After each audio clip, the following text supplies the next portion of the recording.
And Andrew, Prince William is reportedly planning a major blitz in which he'll strip a series of outer royals. Behind the scenes of the royal household, a major financial power shift has officially rocked the foundations of Buckingham Palace. Prince William has officially stepped in to take complete legal control of the monarchy's private property portfolios and estate grounds. Armed with total operational authority, the Prince of Wales issued a swift and uncompromising order, forcing Queen Camilla's extended family to vacate the private royal properties for good. This bold administrative purge marks a clear assertion of bloodline power, proving that the future king will tolerate no compromise when protecting the core assets of the crown. The quiet sovereign audit. The formal management of royal land has always been governed by absolute discretion, far removed from the glare of cameras and public commentary. Beneath the ceremonial majesty of the British crown sits a vast network of real estate, agricultural holdings, and private residential properties stretching across the kingdom. For decades, access to these properties was handled through an unwritten code of informal agreements, personal favors, and quiet administrative waivers. Yet, as Prince William assumed full operational control over the Duchy of Cornwall estate portfolio, the traditional way of conducting palace business came to an immediate halt. Armed with complete administrative authority, the Prince of Wales initiated a comprehensive, institutional audit aimed at examining every single occupancy agreement across the sovereign lands. The audit was not originally framed as an eviction campaign, nor was it presented as a personal strike against members of the extended family.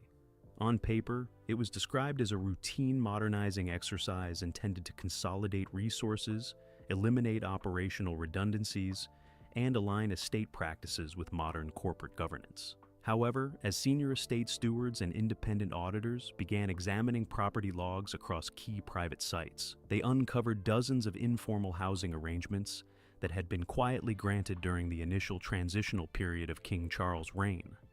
Properties located on the perimeter of primary royal residences had slowly been assigned to individuals outside the direct line of royal succession. Among these occupants were extended relatives and private associates of Queen Camilla, who had enjoyed private residential privileges, estate security clearances, and complimentary maintenance services without formal commercial lease contracts in place. For Prince William, these discoveries represented an unacceptable breach of modern institutional standards. Having watched the monarchy navigate decades of public scrutiny over finances and taxpayer support, William held a firm belief that every single asset held by the crown must stand up to rigorous public accountability. The informal distribution of royal land to non-working, non-bloodline relatives opened the household up to allegations of favoritism and corporate mismanagement. Where previous generations might have turned a blind eye to save internal domestic harmony, William saw a vulnerability that needed to be closed immediately. The audit detailed every aspect of these informal tenancies, from unpaid maintenance costs to the unauthorized use of private estate grounds for personal commercial ventures. When the preliminary audit findings were placed on William's desk at Kensington Palace, the course of action was crystal clear. The Prince of Wales instructed his legal team to prepare a comprehensive strategy that would systematically end all non-essential, informal residential privileges across the entire estate framework. The quiet sovereign audit was no longer a simple record-keeping exercise. It had evolved into the opening move of a total estate restructuring, signaling to the entire palace bureaucracy that the old rules of informal privilege were officially over. The privilege gap. For nearly 2 decades, an unspoken divide had grown within the walls of the royal estate network. It was a subtle shift in access and opportunity, one that expanded during the quiet transitional years of King Charles's reign. While the public focused on the grand ceremonial obligations of the working members of the royal family, a parallel network of privilege was taking root behind closed doors. At the center of this quiet expansion was Queen Camilla's extended family, who had gradually integrated into the rhythms and perks of royal life without bearing any of the formal responsibilities that came with carrying a title. It was an arrangement born out of modern domestic blending, but inside the disciplined world of royal administration, it quickly created what senior stewards called a privilege gap. Extended relatives, including adult children, siblings, and close associates, found themselves benefiting from unprecedented access to primary sovereign holdings. Key country estates, private hunting lodges, and high-security cottages across the royal portfolio were routinely placed at their disposal. What began as occasional weekend invitations soon blossomed into regular, semi-permanent usage of prime royal land. The perks went far beyond mere physical access to historic properties. Estates maintained by the royal household were provided with round-the-clock security apparatuses, groundskeeping crews, and specialized maintenance personnel, all funded through official operational budgets. When non-bloodline relatives occupied these residences, they naturally absorbed those same high-level security measures and domestic services. Private perimeter gates were opened, royal police escorts were coordinated, and elite estate amenities were made available, creating a lifestyle of royal luxury without the constitutional accountability that was usually required of those living on royal soil. To those on the inside, the contrast was impossible to ignore. Working members of the royal family, who carried out hundreds of public engagements every year, were held to strict standards regarding the use of official resources. Every journey was logged, every security deployment was vetted, and every domestic expenditure was subject to public scrutiny and official government reporting. Yet, under the informal arrangements established during the sovereign transition, Camilla relatives moved through these same exclusive spaces with total freedom, untethered from public accounting or formal contractual obligations. The gap in treatment extended into the realm of commercial advantage as well. Certain private estate lands were utilized for private leisure pursuits and corporate entertainment ventures, allowing peripheral family members to host personal guests and business partners within the secure, highly prestigious perimeter of royal grounds. In the eyes of traditional palace administrators, this blurred the crucial line between public trust and private gain. The royal brand, built over centuries on the idea of selfless public service, was being subtly leveraged to provide an elite buffer for an extended private family. As Prince William began reviewing the detailed accounts during his comprehensive sovereign audit, the reality of this privilege gap became starkly visible. What might have passed as generous family hospitality in a private household was, in the context of the monarchy, a serious institutional flaw. The informal perks, unwritten lease agreements, and unmonitored security expenditures represented a system that was fundamentally out of balance. The royal family could not demand fiscal discipline from the public, while quietly permitting an unmonitored network of personal privilege within its own gates. The time had come for the gap to be closed once and for all. The bloodline directive. At the heart of Prince William's administrative philosophy lies a foundational concept that palatial historians call the bloodline directive. For over 1,000 years, the survival of the British monarchy has relied on a clear, unbroken line of succession. Titles, official duties, and sovereign assets exist for one purpose only: to preserve the continuity of the reigning dynasty and serve the nation. In William's view, every royal residence, historic estate, and private trust represents a sacred public holding, meant to be managed with total dedication to the sovereign bloodline and the working members who directly support it. When William assumed complete oversight of the Duchy of Cornwall estate portfolio, he made it abundantly clear that the rules governing royal property would no longer be bendable for extended personal networks. The crown, he argued during high-level strategic meetings, was not a generalized family estate where non-working relatives could establish permanent residential hubs. It was an essential constitutional institution, allowing peripheral family members to occupy prime real estate without official duties or clear contractual obligations, compromised the integrity of the sovereign trust. The bloodline directive was not born out of personal animosity, but out of a cold, pragmatic vision for the future of the institution. William had spent years watching the public mood shift toward demands for greater transparency and financial accountability. He recognized that if the monarchy was to survive and thrive in a rapidly changing modern world, it had to demonstrate unquestionable fiscal discipline. Eliminating informal privileges for non-bloodline relatives was the most direct way to show that the royal household was willing to apply the highest corporate standards to its own internal operations. Under this strict operational framework, a clear legal distinction was drawn between working royals and non-working family members. Working royals, who carried out hundreds of public engagements annually on behalf of the crown, required secure, estate-based residences to perform their official duties safely and effectively. Their presence on sovereign land was justified by public service, constitutional duty, and constant security requirements.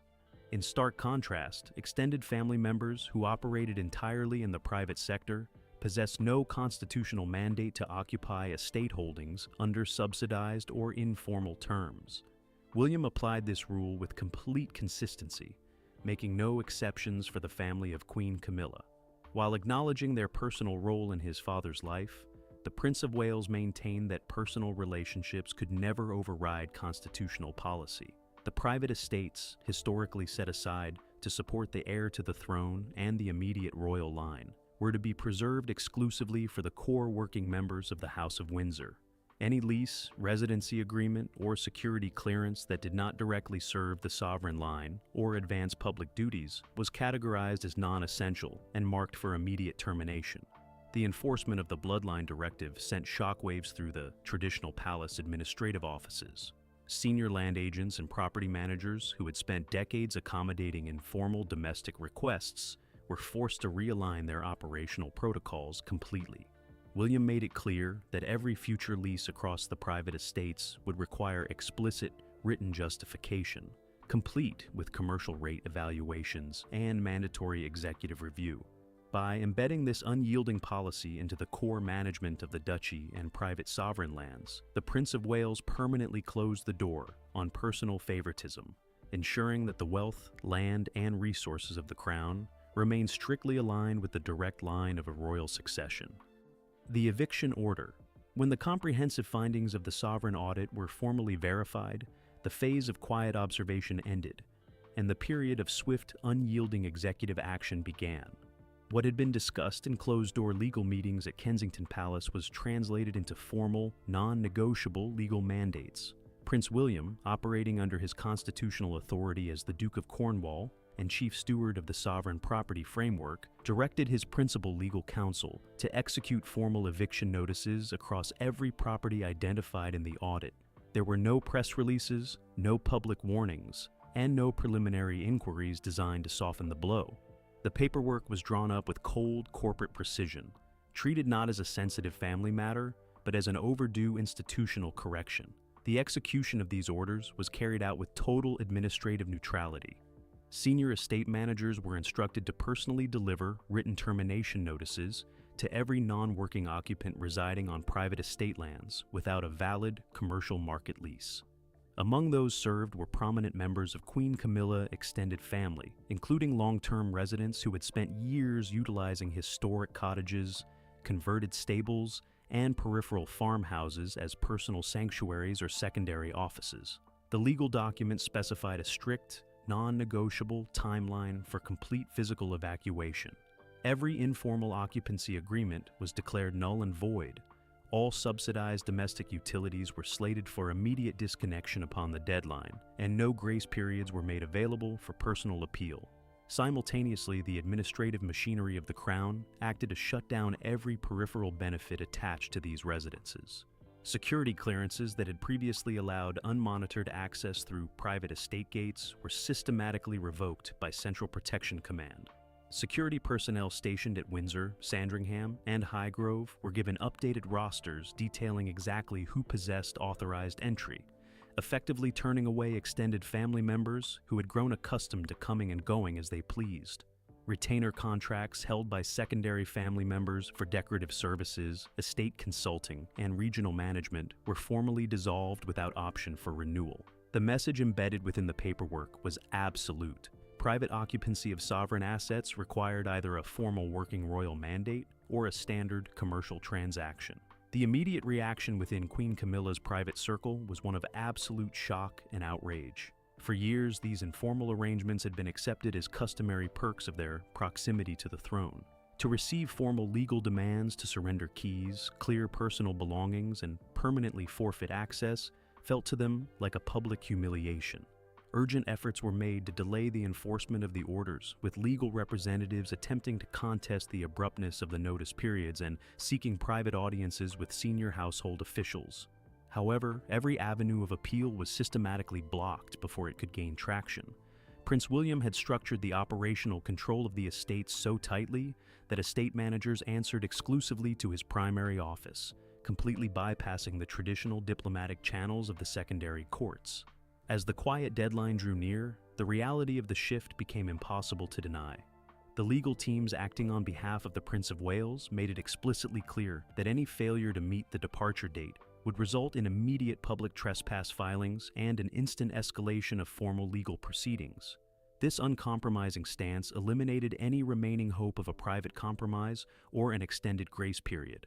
The extended family was forced to begin the process of clearing out their personal possessions, arranging private civilian housing, and disentangling their daily routines from the historic sovereign grounds they had inhabited for years.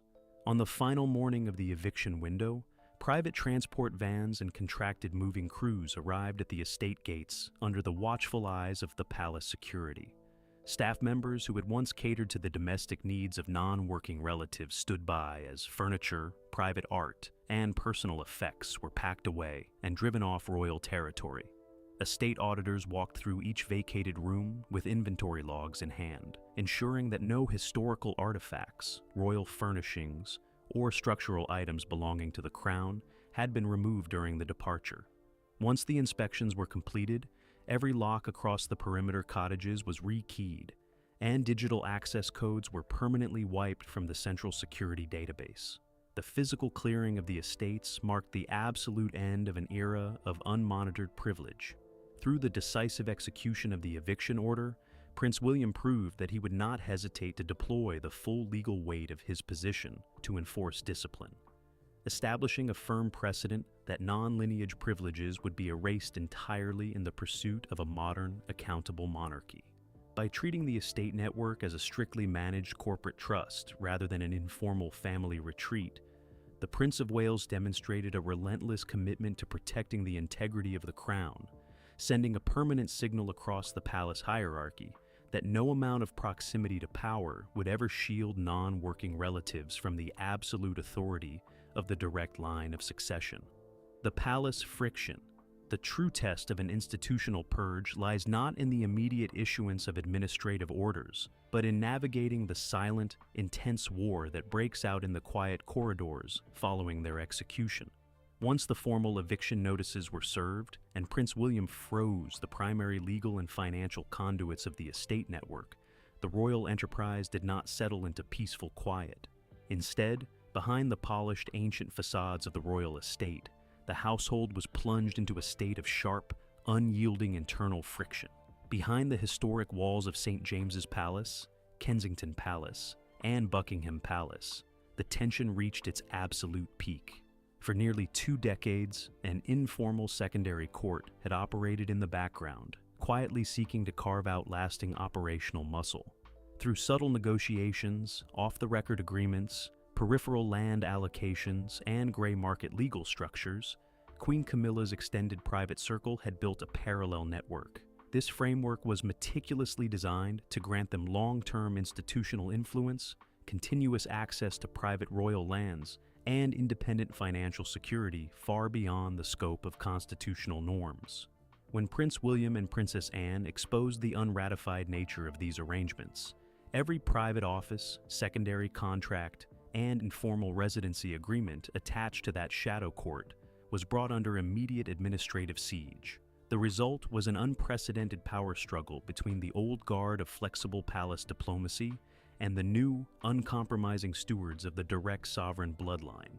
The friction manifested most acutely within the high-level administrative meetings of the royal household.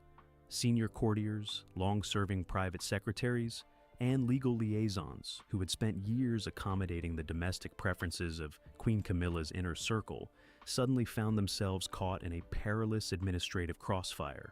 In heated, closed-door strategy sessions held in the private conference rooms of St. James's Palace, advisors loyal to the Queen Consort attempted to launch a fierce counter-campaign to preserve her network's operational footprint.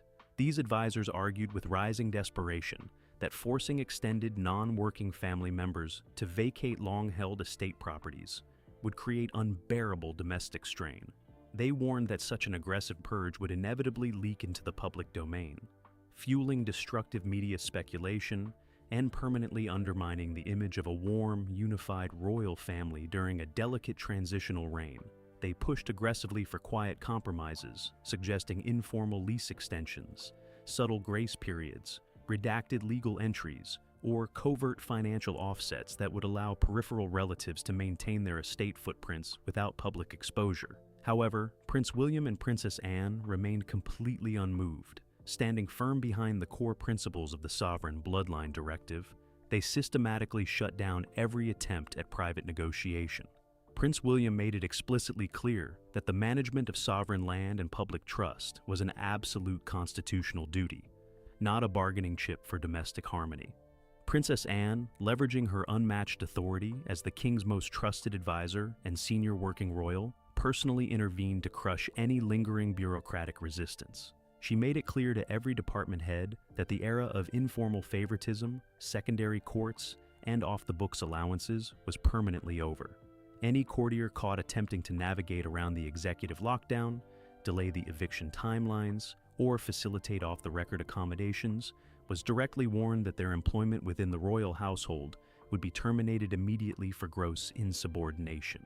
As the executive lockdown intensified, the physical execution of the orders brought the internal conflict to a boiling point. Estate managers and private security directors, individuals who had grown accustomed to granting flexible, unmonitored access to Camilla's non-working relatives, were suddenly forced to strictly enforce the total revocation of security passes, gate codes, and estate permits. The friction extended down to the absolute roots of the estate hierarchy. Royal protection details received strict instructions that non-working extended family members were to be stripped of all automatic access credentials, requiring them to be processed as standard civilian visitors needing formal clearance from the Prince of Wales's office. Housekeeping staff, groundskeeping crews, and maintenance teams, previously funded through peripheral palace accounts, were systematically reassigned to the central working pool, leaving non-bloodline occupants to manage their own domestic operations at private commercial market rates. At the same time, sovereign estate attorneys served formal, non-negotiable termination papers on every non-commercial lease near Windsor, Highgrove, and Sandringham, shutting down every legal avenue for appeal. Every operational move was met with quiet, bitter resistance. Sharp verbal protests echoed through private corridors, and tense combative exchanges took place between private legal representatives and palace counsel.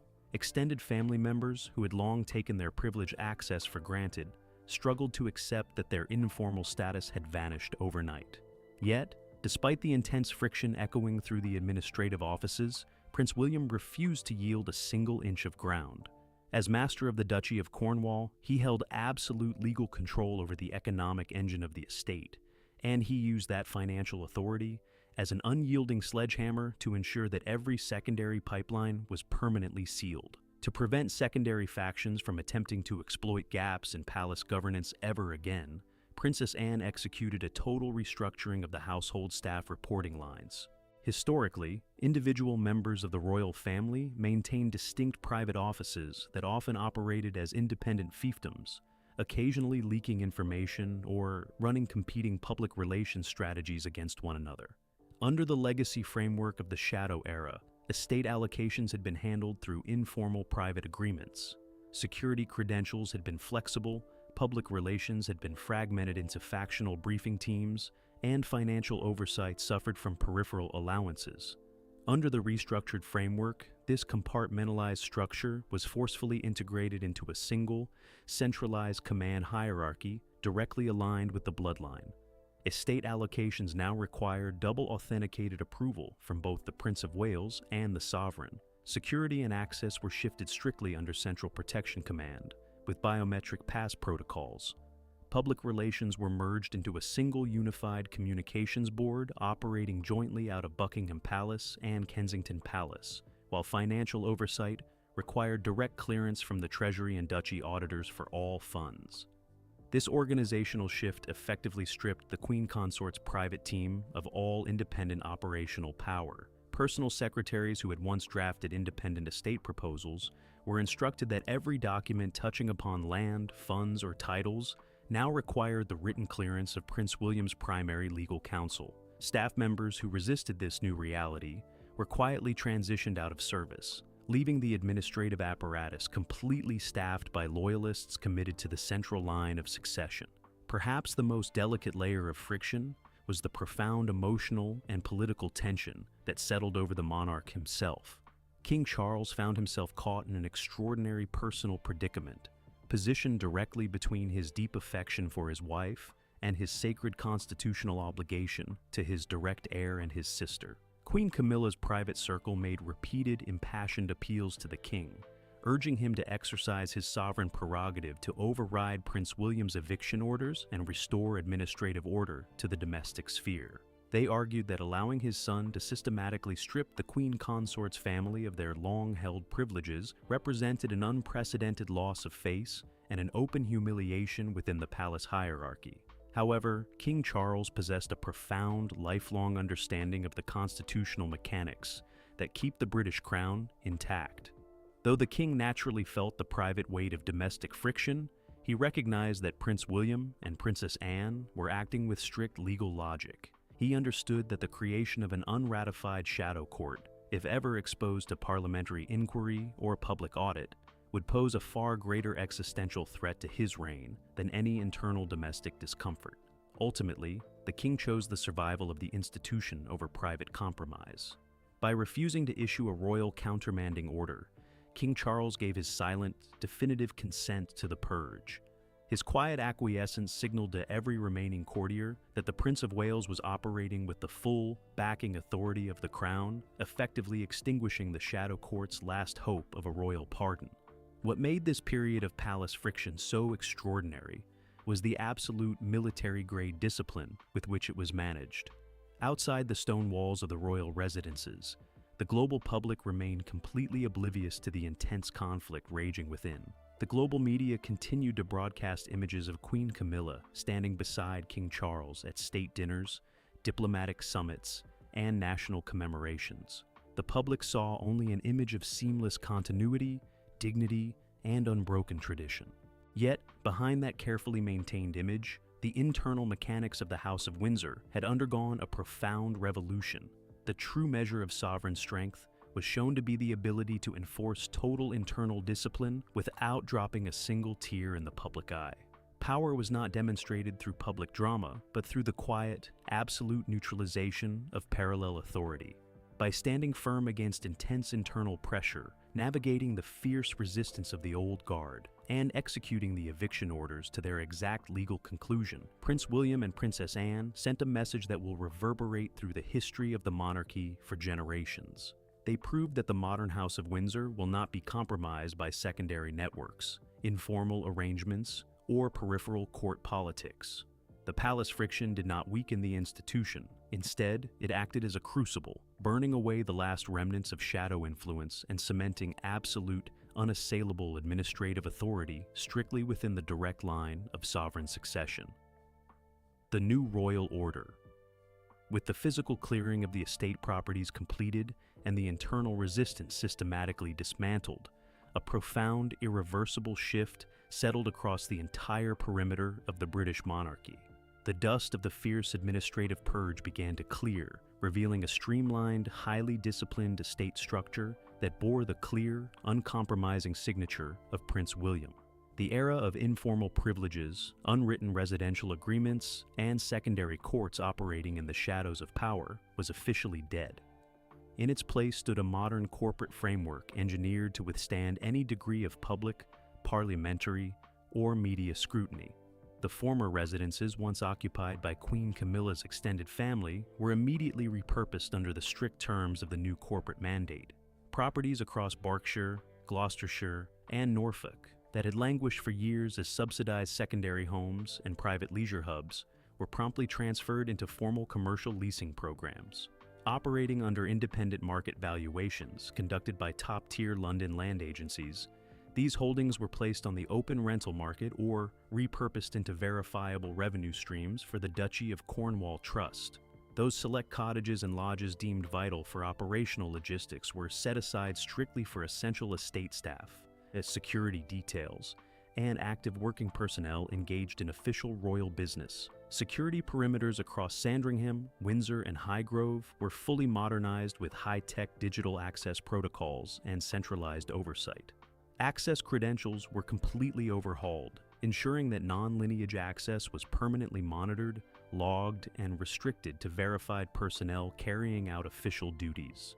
Security checkpoints that had once waved through extended family members on informal visits now required pre-cleared digital security tokens issued directly through the Central Security Office at Kensington Palace. The operational messaging echoed clearly through every office, lodge, and guard post.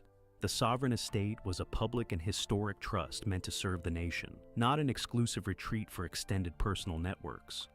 Across the wider palace bureaucracy, the long-term impact of Prince William's decisive actions fundamentally reshaped the daily behavior of every department. Courtiers, land managers, and financial directors who had spent decades navigating the soft, flexible boundaries of traditional royal favor were now required to operate under rigorous corporate governance standards. Every lease agreement, security allocation, and domestic expenditure required explicit written justification aligned directly with the long-term stability of the crown. The bloodline directive was no longer just a temporary administrative policy. It had become the permanent, foundational doctrine for the modern reign. It established a sharp, unyielding boundary between constitutional duty and private personal life, proving that proximity to power would never again grant access to the sovereign treasury. The traditional culture of unspoken understandings and implicit perks was replaced by a strict compliance culture where every line item was subject to independent auditing.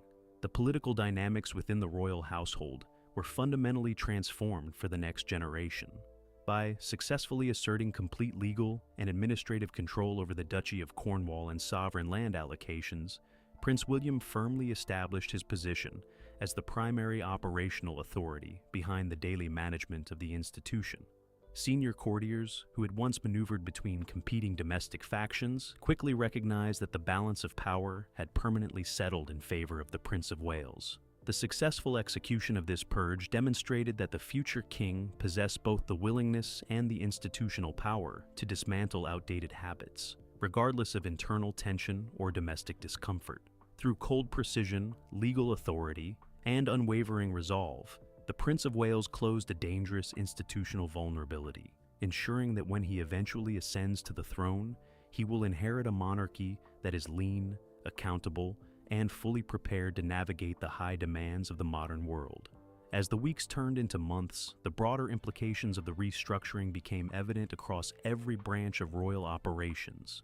The financial reserves of the Duchy of Cornwall, relieved of the subtle drains created by secondary maintenance subsidies and off-the-books upkeep, reflected immediate gains. Surplus capital was redirected towards sustainable rural initiatives, affordable housing developments on Duchy land, and environmental conservation projects, initiatives that directly resonated with the public and bolstered the monarchy's contemporary relevance. Meanwhile, the non-bloodline extended family members who had been cleared from the estate footprint adjusted to their new realities in the private sector. Deprived of subsidized royal real estate and official estate services, they established private arrangements entirely divorced from the crown's budget. The separation was absolute. No secondary pathways were left open, and no quiet exceptions were permitted to slip through the cracks. In the historic halls of the palace, a calm, disciplined routine replaced the bitter friction of the audit period. King Charles continued his constitutional duties, supported by Queen Camilla in her official ceremonial role, while the administrative engine of the state ran with unprecedented efficiency under William's guidance. The sovereign audit had done its work, permanently reordering the priorities of the royal enterprise and establishing a benchmark of governance that would define the House of Windsor for decades to come. The comprehensive audit, the systematic enforcement of the bloodline directive, and the ultimate execution of the eviction orders represent far more than a routine legal cleanup within the private holdings of the British royal family. Taken together, these events mark a crucial historic turning point in the evolution of the modern crown. For generations, the internal management of sovereign real estate was treated as a semi-private domain, managed through quiet handshakes, traditional understandings, and informal privileges that bypass standard public scrutiny. In an era where the public rightly demands absolute transparency, fiscal discipline, and moral accountability from every major national institution, that archaic approach had become a grave structural liability. By stripping Queen Camilla's extended family of their long-held residential privileges and asserting uncompromising legal control over sovereign assets, Prince William sent a definitive, historic message across the nation and the world. The era of unchecked perks, unmonitored security expenditures, and shadow networks operating behind the royal facade has come to an absolute end. In its place, the Prince of Wales has installed a cold corporate governance model that treats royal property as a sacred public trust, reserved strictly for those who bear the constitutional duty of serving the realm. This structural overhaul addresses a vulnerability that had quietly metastasized over decades. Monarchy, by its very nature, relies upon a delicate social contract with the public it serves. While ceremonial splendor and grand traditions are accepted as part of the state's historic identity, the covert distribution of taxpayer-adjacent wealth and estate assets to non-working, non-lineage individuals directly undermines that trust. Had the shadow court been permitted to entrench itself further, any eventual investigative audit or parliamentary inquiry could have delivered a devastating blow to the monarchy's public standing. Prince William's preemptive strike removed this vulnerability before it could trigger a wider constitutional crisis. The execution of this reform also redefines the balance of power within the contemporary royal household. By aligning with Princess Anne, a figure universally respected for her tireless work ethic and absolute dedication to institutional duty, Prince William successfully bypassed traditional court factionalism. Together, they established an operational standard that elevated institutional survival above domestic sentiment. The message sent to courtiers, advisors, and future generations was unambiguous. The resources of the crown exist exclusively to support the working sovereign enterprise, and no secondary court will ever be permitted to leverage the crown's authority for private advantage. This transformation was neither simple nor painless. It tested the internal stability of the royal household, challenged long-standing court alliances, and placed severe domestic tension on the reigning monarch. King Charles was forced to navigate the deeply uncomfortable terrain between his private devotion to his wife and his sacred oath to protect the crown. Yet, the king's silent acquiescence to William's directive ultimately validated the necessity of the purge. It proved that even within the highest circles of power, the survival, integrity, and credibility of the sovereign bloodline must always take precedence over personal feelings or domestic harmony. Furthermore, the successful transition of peripheral properties into commercial, revenue-generating assets provided an immediate, tangible benefit to the estate's financial posture. Rather than serving as silent drains on the duchy's reserves, these cottages, lodges, and land parcels now directly contribute to the public-facing and charitable initiatives spearheaded by the Prince and Princess of Wales. This strategic reallocation of wealth directly aligns with William's vision of a modernized, lean monarchy, one that justifies its existence not through hereditary entitlement alone, but through fiscal responsibility, transparent management, and measurable service to the nation. As the royal enterprise moves forward under this new governance framework, the precedent set during this period will serve as the structural template for future reigns. The informal networks, gray market leases, and unratified privileges that once flourished in the quiet corners of the estate are now permanently barred by legal safeguards, double authentication protocols, and centralized administrative oversight. Through calculated legal foresight, strategic institutional partnerships, and an unyielding commitment to modern standards, Prince William successfully fortified the House of Windsor against allegations of financial mismanagement and personal favoritism. As the monarchy moves forward into a new era, the quiet sovereign audit will stand as the decisive moment when the crown reaffirmed its core purpose, eliminating parallel centers of influence and securing the modern royal legacy for generations to come.